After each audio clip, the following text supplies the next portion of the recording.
Quiero hablarle un poco de lo que es este reto extremo de carácter. Durante todo el...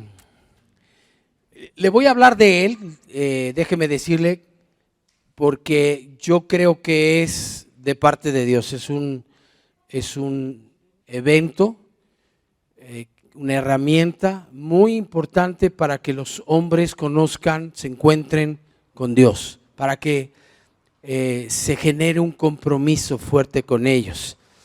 Este reto extremo de carácter no fue lo que yo pensaba.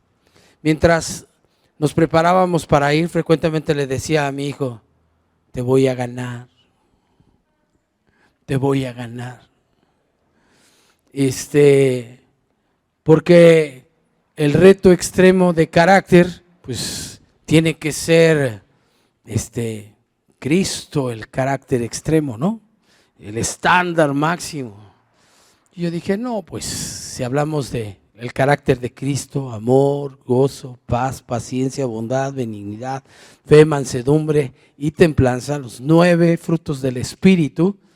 Yo dije, pues yo tengo 34 años en Cristo, seguramente le voy a ganar. Pero no fue lo que yo esperaba. Fue una cosa muy diferente, pero de parte de Dios, definitivamente. Marcos 16:15 dice: y les dijo, id por todo el mundo y predicad el evangelio a toda criatura. Lo voy a volver a leer.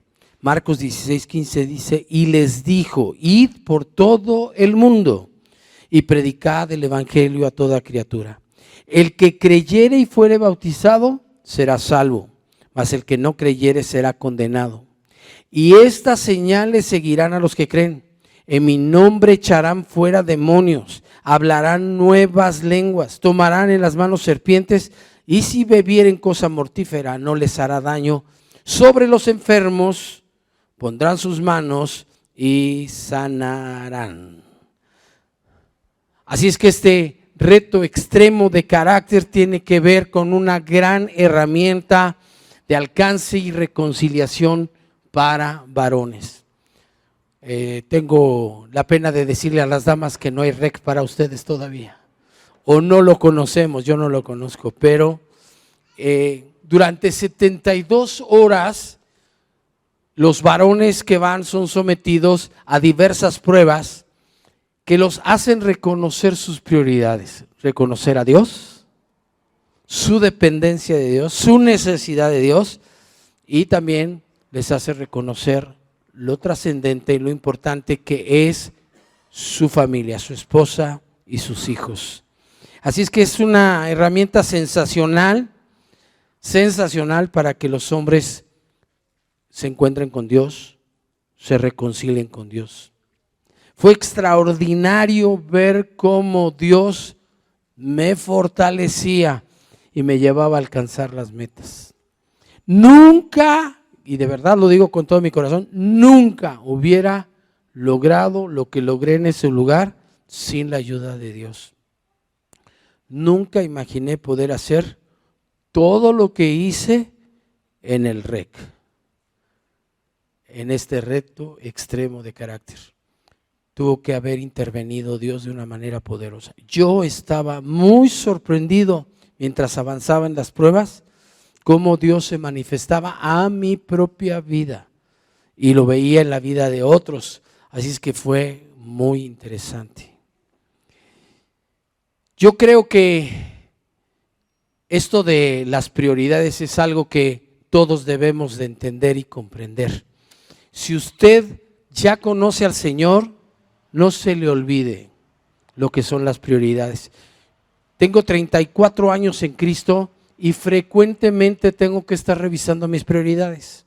No es un tema que ya pasó, es un tema actual que tenemos que estar revisa, porque nuestra tendencia natural es desordenarnos y tenemos que ordenar nuestra vida. Dios se mueve en el orden, no en el desorden. Génesis 1:1 dice así: en el principio creó Dios los cielos y la tierra. En el principio creó Dios los cielos y la tierra estaba desordenada y vacía. Fíjese cómo dice ahí, estaba como desordenada y vacía. Y las tinieblas estaban sobre la faz del abismo. Yo creo que todas las personas llegamos hacia Cristo con una vida desordenada, vacía y en tinieblas. Yo recuerdo el vacío que había en mi corazón antes de que llegara Jesús a mi vida. Una vez que Él entró, se llenó mi corazón y desde entonces está lleno de amor, de gozo, de paz, de felicidad. Dice, y la tierra estaba desordenada, mi vida estaba desordenada, y yo creo que la de todos aquí, cuando llegamos a Cristo, está desordenada, está vacía, y además hay tinieblas. Y las tinieblas estaban sobre la faz del abismo. Y el Espíritu de Dios se movía sobre la faz de las aguas. Así que Dios, el Espíritu Santo, empieza a trabajar con nosotros y nos empieza a dar orden, empieza a transformar nuestras vidas. Dice el verso 3, y dijo Dios sea la luz, y fue la luz. Y es que Dios empieza a hablar a nuestras vidas y todo se empieza a ordenar. Pandemonium es una palabra que significa lugar donde reina Satanás. Pandemonium es lugar donde reina Satanás. También significa lugar de desorden y confusión. Desorden, que es lo contrario al orden, y confusión, que es lo contrario a fe. Dios se mueve en el orden y en la fe. Donde hay fe, Dios se mueve. Donde hay fe y además hay orden, Dios se mueve. Por eso es tan importante que nosotros entendamos que tenemos que tener orden en nuestras vidas. Y dice Marcos 12:30, y amarás al Señor tu Dios con todo tu corazón y con toda tu alma y con toda tu mente y con todas tus fuerzas. Este es el principal mandamiento. Y si no tenemos en primer lugar a Dios, estamos fritos, todo se desordena. El primer paso para ordenar nuestras vidas es poner a Dios en primer lugar. Y el verso 31 dice, y el segundo es semejante, amarás a tu prójimo como a ti mismos. No hay otro mandamiento mayor que estos. Así es que cuando decimos que queremos ordenar nuestra vida, lo primero es poner en primer lugar a Dios. Ahora, decir que amamos a Dios es algo bien sencillo. ¿Cuántos aman a Dios aquí? Levanten su mano. Si usted hace una encuesta en el Zócalo, a esta hora debe haber mucha gente que no va a una congregación y usted les pregunta a usted, oiga, ¿usted ama a Jesús? De 100 personas, ¿cuántas creen que van a contestar, sí amo a Jesús?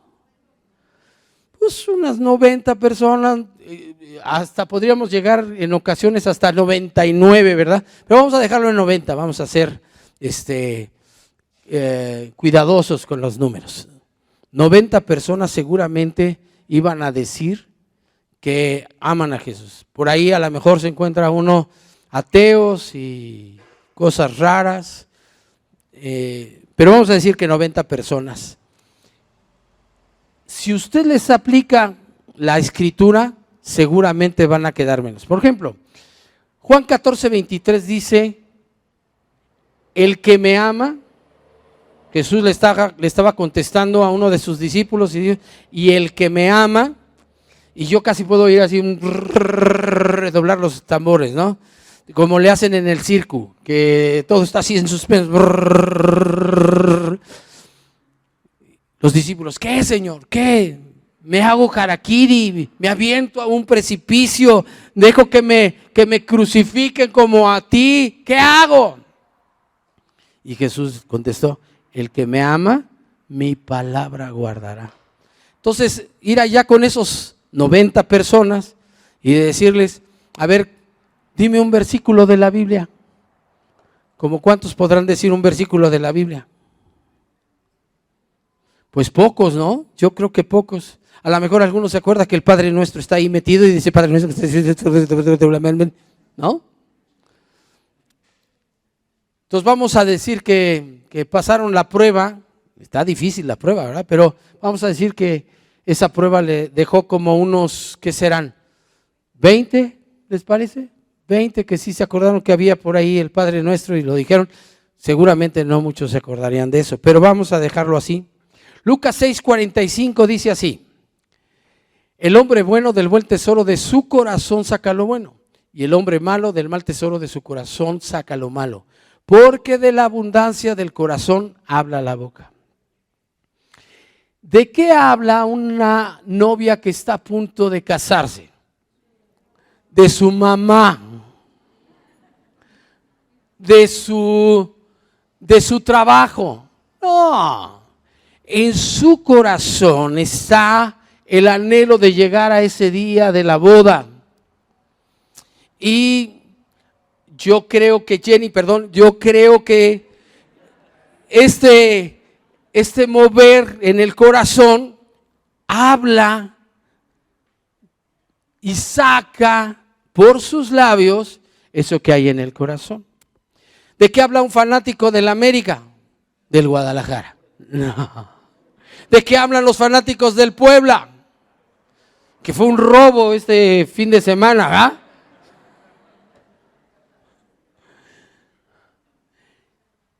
Dice Estelita que no fue un robo. Entonces,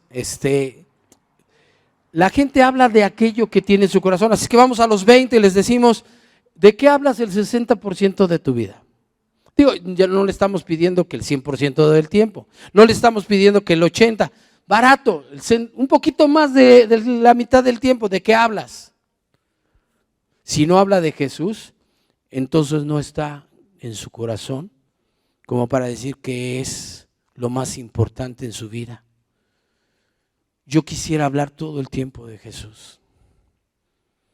Hay momentos en que no estamos hablando de Jesús, pero cuando amamos a Jesús, todo el tiempo quisiéramos estar testificando de lo que Él hace.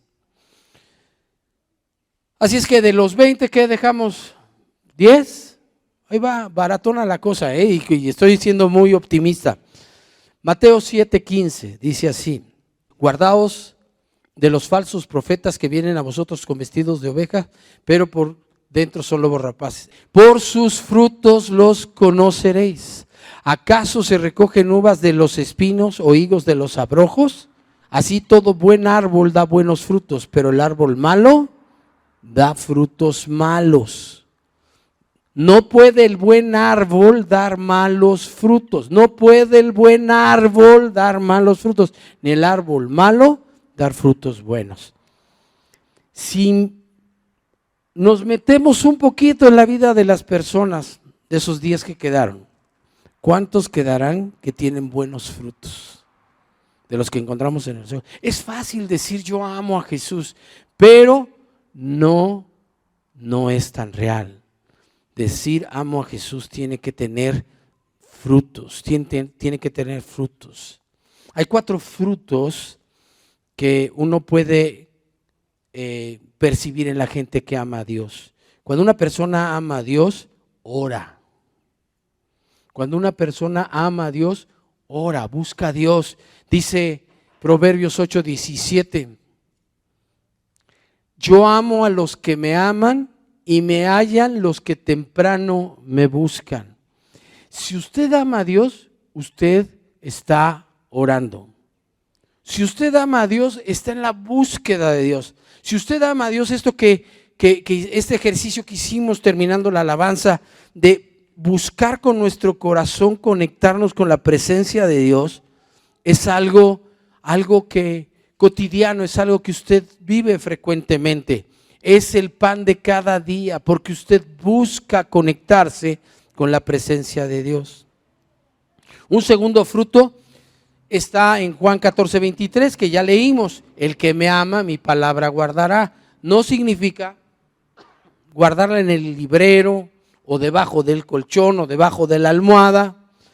Tengo un hermano que decía que él pone la Biblia ahí en su buró porque él siente que así Dios lo guarda. Pues no es así. Uno debe de guardar la palabra en el corazón, quiere decir vivirla. Así es que si no oramos y no leemos, pues no realmente amamos a Dios. Leer es un fruto. Nosotros leemos porque queremos conocer el corazón de Dios.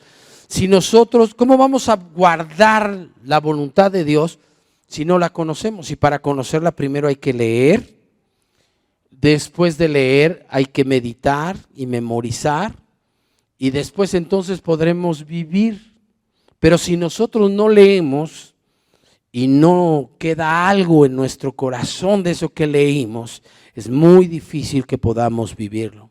Un tercer fruto que hay de amar a Jesús está en Hebreos 10:25. Dice Hebreos 10:25, no dejando de congregarnos como algunos tienen por costumbre, sino exhortándonos, y tanto más cuanto veis que aquel día se acerca.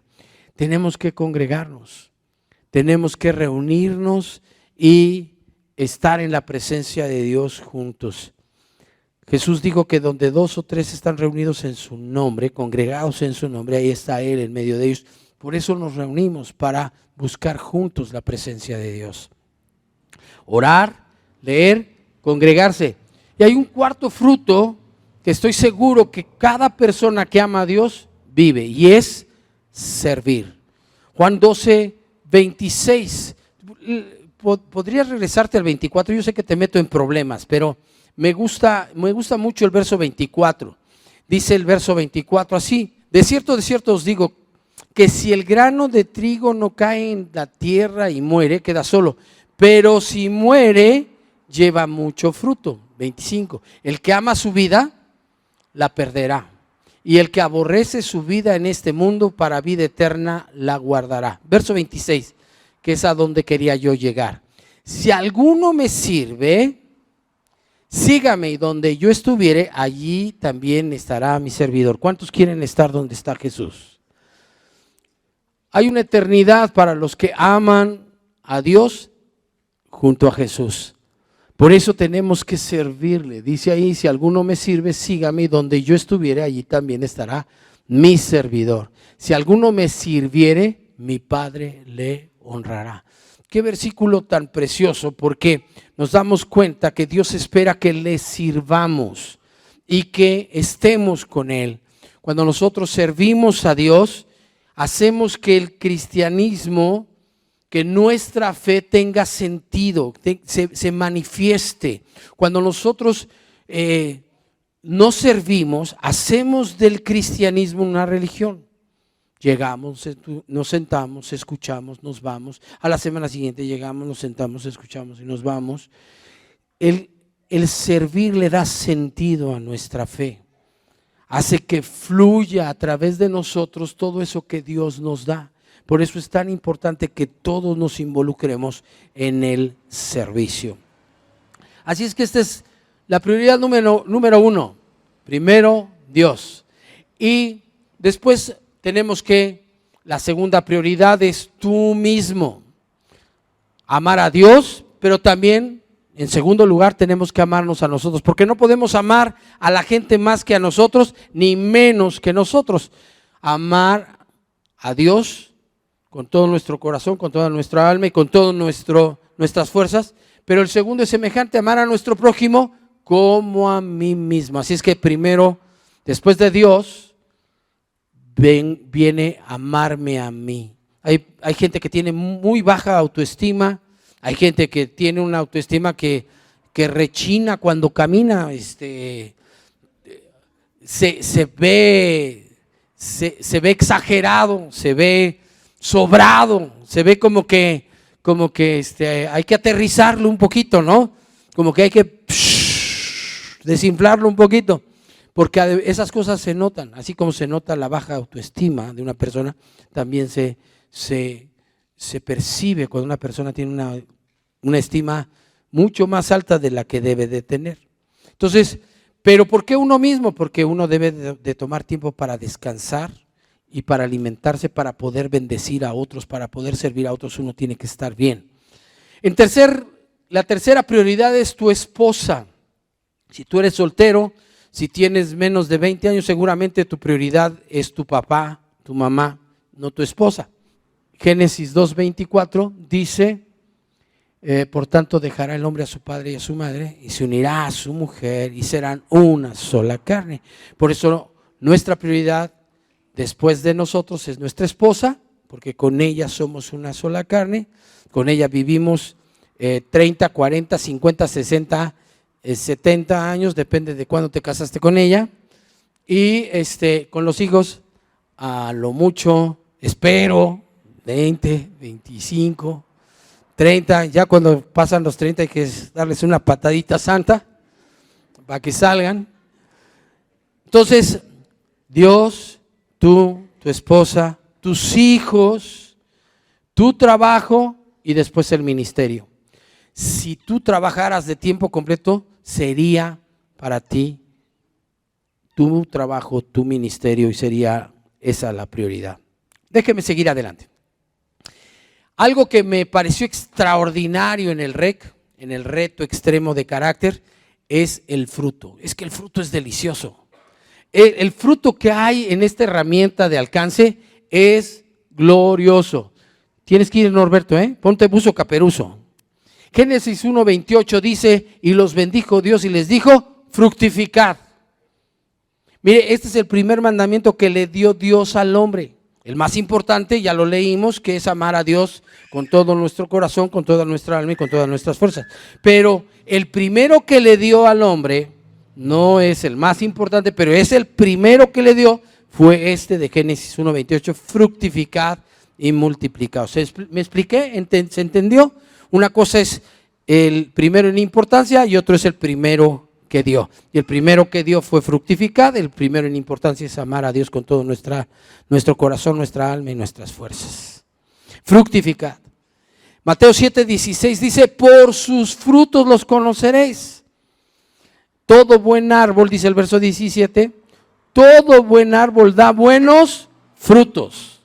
Mire, lo que yo vi ahí en estas 72 horas fue un fruto delicioso. Por eso estoy animado y convencido de que debemos participar, debemos adoptar esta herramienta de legendarios. Hay un fruto delicioso. Buen fruto quiere decir que el árbol es bueno. Dice aquí el verso 18 que el árbol malo no puede dar frutos buenos, y yo vi frutos buenos. Así es que es buen árbol y queremos adoptar esta herramienta de legendarios. Juan 15:8 dice, en esto es glorificado mi Padre, en que llevéis mucho fruto y seáis así mis discípulos. Si nosotros queremos glorificar a Dios, tenemos que dar buen fruto. Por eso me pareció sensacional esta herramienta, porque se da un excelente fruto. Es que fue maravilloso ver a tantos varones comprometidos con Dios. Comprometidos no solamente con Dios, sino con lo que se estaba haciendo, con la obra de legendarios. No era uno, no eran dos, no eran tres, no eran cinco, no eran 10, no eran 15, no eran 20, no eran 25, no eran 30. Eran 80 varones metidos ahí para facilitar todo el trabajo que se estaba haciendo. Eso se dice fácil. A ver, pónganse de pie los varones, todos los varones. 1, 2, 3, 4, 5, 6, 7, 8, 9, 10, 11, 12, 13, 14. Vamos a decir que llegamos aquí a, ¿qué? 40, 50.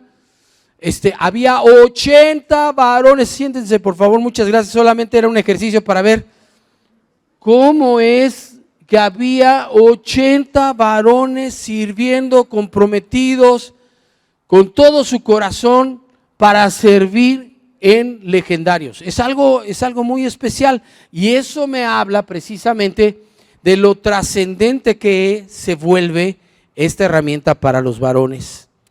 Qué glorioso es ver la pasión por servir. Bueno, llegó un momento en que ya me atosigaban con tanto que los legendarios para acá y que los legendarios para allá, pero es la pasión que ellos manifiestan por la obra a la que Dios les ha llamado. Por eso se vuelve tan interesante. Es muy hermoso ver a los extraños que te acompañan en el camino convertirse en tu familia. Oh, qué fruto tan sensacional. Porque pues, te formas ahí con 8 personas más, 10 personas más, y pues lo primero que ves son puros extraños. pero unas cuantas horas después de veras los consideras como parte de tu familia. Es muy especial lo que Dios hace con este evento. Hay un apoyo incondicional, un cuidado que te deja sin palabras. Yo estoy agradecido con Dios por ver esto. Y ver el resultado final es lo máximo. ¿Por qué? Porque llegan esos varones, los paran al frente de la congregación y sus familias están ahí para recibirlos. No sabe qué chilladero. El pastor, que es bien chillón, estaba chilla y chilla y chilla. ¿Por qué? Porque es impactante ver el fruto que Dios da. Las personas con su boca comprometiéndose con su familia, con su esposa, con sus hijos, verlos abrazando. No, es algo tremendo. El fruto es delicioso.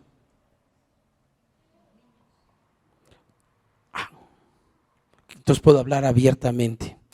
Filipenses 1:6 dice: estando persuadido de esto, que el que comenzó en vosotros la buena obra, Dios empezó una buena obra, la perfeccionará hasta el día de Jesucristo. Tenemos la convicción de que Dios ya empezó a trabajar en todos nosotros. ¿Cuántos tienen esa convicción? Dios ya empezó a trabajar en su vida y Él se compromete a perfeccionarla si nosotros le permitimos que esté trabajando en nuestro corazón. Hay personas que se cierran y dicen ya no quiero, se alejan de Dios, pero mientras nosotros estamos dispuestos, Dios sigue trabajando hasta perfeccionar su obra para el día de Cristo. Colosenses 1:28 dice así: nosotros damos a conocer a Cristo a todos, aconsejándoles y enseñándoles con toda la sabiduría que Dios nos da. Créame, eso es nuestra vida de los que servimos al Señor. Aconsejándoles y enseñándoles con toda la sabiduría que Dios nos da, pues queremos presentarlos a todos ante Dios espiritualmente maduros en Cristo. Eso es lo que anhelamos, presentar a todos perfectos, dice la versión de la Reina Valera, maduros, dice la palabra de Dios, para todos, delante de Dios cuando Él venga por nosotros. Gálatas 4:19 dice: hijitos míos, por quienes vuelvo a sufrir dolores de parto hasta que Cristo sea formado en vosotros. Porque de eso se trata, de que Cristo tome lugar en mi vida, que haya menos Alejandro, que haya más Cristo, que haya menos Juan, Pedro, Pánfilo, Pancracio, Mauricio, Memo, Ramón, Felipe, Marcos, Adolfo, que haya menos de nosotros y haya más de Cristo. Qué hermoso es ver a los hijos crecer. Ver cómo llegan, algunos llegaron trompudos. Ya saben de quién hablo, pero no voy a decirlo.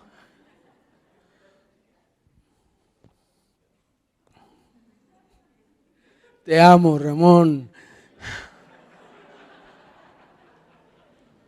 Era impresionante y cómo Dios empieza a transformar. Es delicioso verlo ahora servir. Es delicioso ver lo que Dios ha hecho, no solo en su vida, en la vida de todos. Es hermoso ver a los hijos crecer. Estoy muy contento por ver el carácter de mi hijo en medio de las pruebas. Perdóneme, me va a salir un poco la hijitis, espero que no. Pero qué gusto me dio ver a mi hijo en medio de las pruebas. Nunca se quejó, siempre obedeció. Aún las cosas complejas y difíciles que tiene este reto. Supo obedecer en todo momento. Supo distinguir quién era la autoridad cuando yo hablaba y cuando hablaba la autoridad en ese lugar. También también supo decidir en momentos difíciles. Y quiero decirle que vivió gran parte de este proceso solo. Yo no estuve con él, pero lo vi y lo vi pasar este proceso con un excelente carácter. Quiero decirle que sí me ganó. Sí me ganó. Se ganó a pulso el nombramiento de legendario y la camisa que lo distingue. Es el legendario 30841. En el número le gané yo, 30840. Pero de veras, yo estoy feliz de ver lo que vi en Alejandro.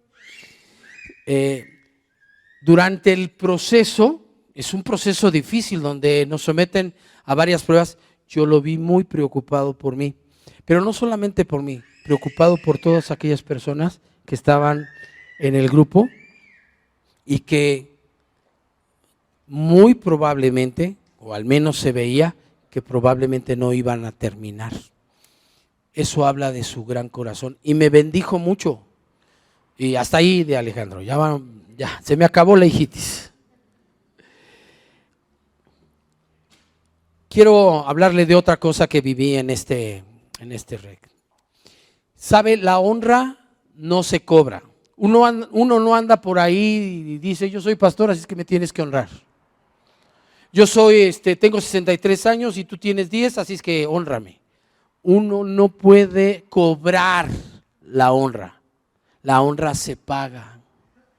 La honra se paga. Nosotros tenemos que estar conscientes de que debemos pagarle honra a quien honra merece. Romanos 13:7 dice, pagad a todos lo que debéis. Pagad a todos lo que debéis. Al que tributo, tributo, al que impuesto, impuesto, al que respeto, respeto. Escúchelo, al que honra, honra. Así que la honra se paga. Usted tiene que pagar la honra, eso es lo que dice el Señor. Eso es lo que dice el Espíritu Santo a través de la vida de Pablo en Romanos 13:7, que nosotros tenemos que pagar la honra. Tenemos que honrar a nuestras autoridades, tenemos que honrar a nuestros padres, tenemos que honrar a toda aquella persona que Dios ha puesto en autoridad. Honre a su presidente, ore por él. No vocifere en contra de él, y si alguien vocifera en contra de él, no participe, por favor. No es lo que quiere Dios. Lo que quiere Dios es que nosotros honremos a quien honra merece. Eso es lo que dice la Escritura. Qué rico es ver a hombres entendidos en esto. Y qué rico es que alguien se acerque y te bendiga con honra. Es rico. No es algo que tú busques, no es algo que tú cobres, pero cuando se da es delicioso. Y mire, yo tengo un hijo que se llama Tommy. Él es pastor en Huauchinango. Y cuando él se enteró que yo iba a Legendarios, él había dicho que no iba, pero cuando se enteró dijo, yo voy. Si va mi pastor, tengo que ir yo. Y fue. Él fue a Legendarios, quedó de alguna manera especial en mi tribu. Estaba Alex y estaba él. Y después de las primeras horas de pruebas, se acercó y me dijo, Paz, vámonos. Vámonos. Aquí no te están honrando. Vámonos. Y le dije, no, tranquilo, vamos a esperar un poco más. Al día siguiente me desperté, no le puedo contar los detalles, pero me desperté y después de ver algo que me sorprendió, volteé y le dije, Tommy, vámonos. Entonces me acerqué a la autoridad, platiqué con él y me dijo, estamos más para allá que para acá, entonces espérate llegar a la siguiente posición y vemos. ¿Está bien? Entonces le dije, me dijo, quédate por allá atrás tantito y ahorita que arranquemos ya nos sigues y seguimos para adelante. Órale pues. Entonces me quedé allá atrás y me dice Tommy, Paz, mira, si seguimos la orilla del río, llegamos. Tengo 400 pesos, vámonos.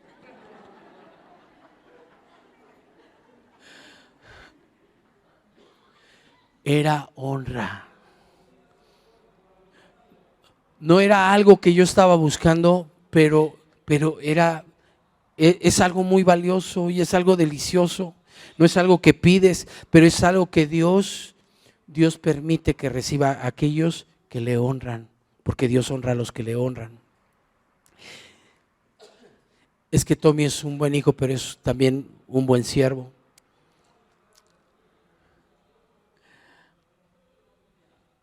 Llegó el momento en que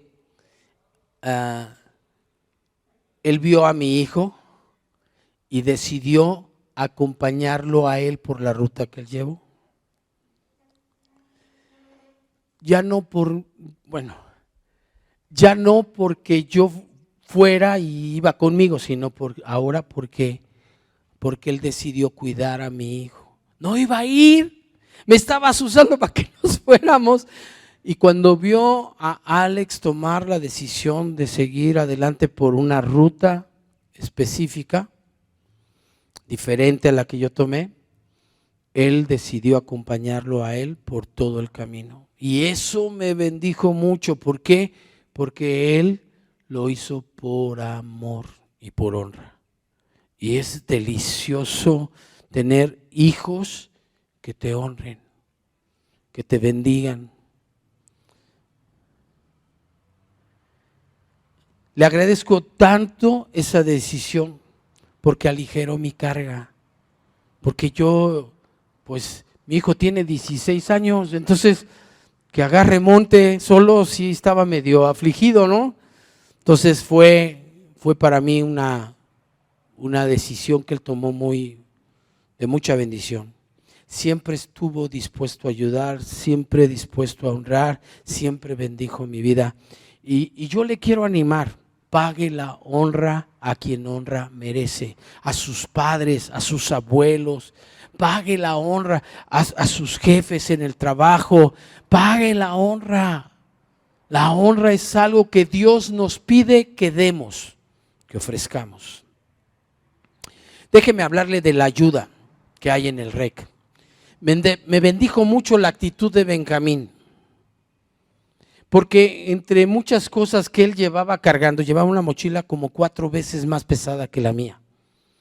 Y se dio el tiempo para levantarme todas las veces que fue necesario levantarme. Y yo le agradezco mucho a Benjamín que él hizo más fácil estas pruebas para mí. Le agradezco a Dios por la vida de Benjamín, porque me levantó todas las veces que yo solo ya no podía levantarme. Le agradezco a Dios por Javier, porque Javier me ayudó en descensos donde solo no hubiera podido bajar. Y le agradezco a Dios por la vida de Federico, porque Federico me ayudó en el río y me cuidó en el río. Cosas que Dios hace, es que no es algo que, mire, así como yo vi a Benjamín, a Javier, a Federico en su momento queriéndome ayudar, también vi a gente que decía no cada quien que se rasque con sus uñas.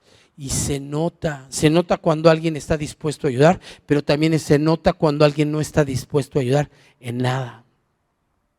Es triste ver ese otro lado de la moneda, pero qué rico es ver a extraños comportarse como tu familia.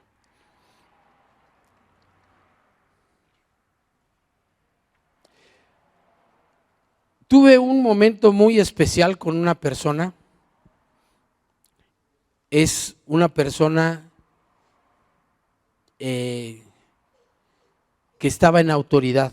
Primera de Pedro 2:18 dice así: criados, estad sujetos con todo respeto a vuestros amos, no solamente a los buenos y afables, sino también a los difíciles de soportar.